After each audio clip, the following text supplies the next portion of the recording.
what you're saying to me then is just enjoy what's ever happening and whoever's there and leave the rest. Yeah? Pretty good message, isn't it? It's pretty amazing. Get tuned in, tapped in, turned on, feel good. And here's really what we're talking about here. This will bring it all around together. Mm-hmm. You have one job and one job only, and that is to come into alignment with who you are.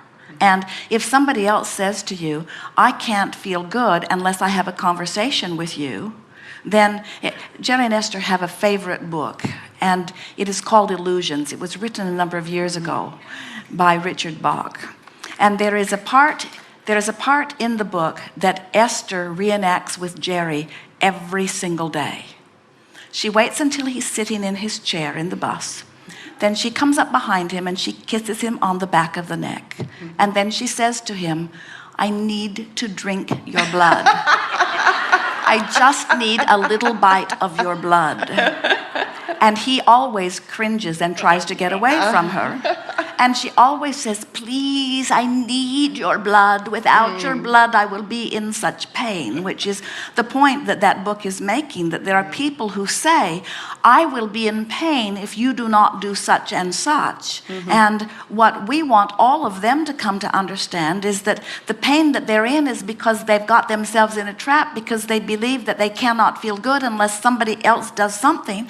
And that is such an extreme example of that. I need to drink your blood. He is a vampire. I need to drink your blood or I will not feel good. And of course, it brings it out into the open in a very extreme way. I don't care how bad you feel if you don't drink my blood. You're not going to drink my blood. And we want you to feel that way. Now, this is an interesting thing, because in the arena of human dynamics, most of you have not oriented yourselves that way at all. Most of you have trained yourself to do whatever somebody seems to need or want you to do so that they can feel better, because in them feeling better, they will hold you in higher esteem. And them holding you in higher esteem is important to you because you have been getting your feeling of connection as it's reflected back through the eyes of others. Mm-hmm. So when you behave in a way that your mother or your teacher or your lover appreciates, and so they are grinning at you or smiling at you or applauding or approving you,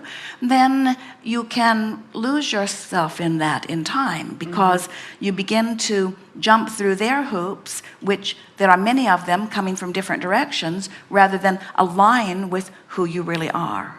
And so your question was very clear. Can I align with who I am and then truly be a nice person, even if in that alignment I don't do what somebody thinks that I need to do so that they can feel better? And we say, think about your own inner being. Your own inner being doesn't join you in your negative thought. So why should you join somebody else in a negative thought? And feeling good about myself then is that I am joining my inner being, and that's all that matters. Feeling good about yourself. Now let's talk about that, because you felt some discomfort. It felt better to you to hang up, but then you had this challenge going on inside of yourself, and it is the debate of these two worlds that we are talking about here. Is it really right for me to turn in the direction of what feels better for me, or should I turn in the direction of what feels better for someone else? And we say, this is how people lose track of their guidance. When you think about it, that's really what's at the heart of that. Life can get very simple for you, for any of you, when you realize, when you hear the story that we're telling, that you're source, you come into this body, you give birth, and when you get into alignment, you are joyful, and nothing else works. And so then physical friends say, well, could I tell you that story just a little differently? So you say, I came into this physical body, and I explored the contrast, and then I gave birth to some desires, but then my friend called, and even though my desires were over there, I thought I'd better go that way because that's the way my friend wanted me to go. And we say, well, you can do that, but all that does is make this desire stronger, makes this dream stronger. And so you reach the place, and you really have, where you really cannot tolerate not being in alignment. And much of the world does not get that, because almost everybody would say your alignment should not be so important to you. And we say your alignment is everything. Just like the navigational systems in your vehicles, they have two things that they factor in: where you are in relationship to where you want to be. And that's always only what you're dealing with too, where you are in relationship to where you want to be. And we want to play with you a little bit and say to you, it's clear, you were here, you want to be over here, and that phone call was going to take you over here. So how can you even question the appropriateness of going this way, you see? And you say, because I'm not really convinced that it's all that right for me to feel good. I have this servant mentality. I have this uplifting mentality. I have this thing where we watch people. There was a woman, she lived in a house that she didn't even like for a very long time.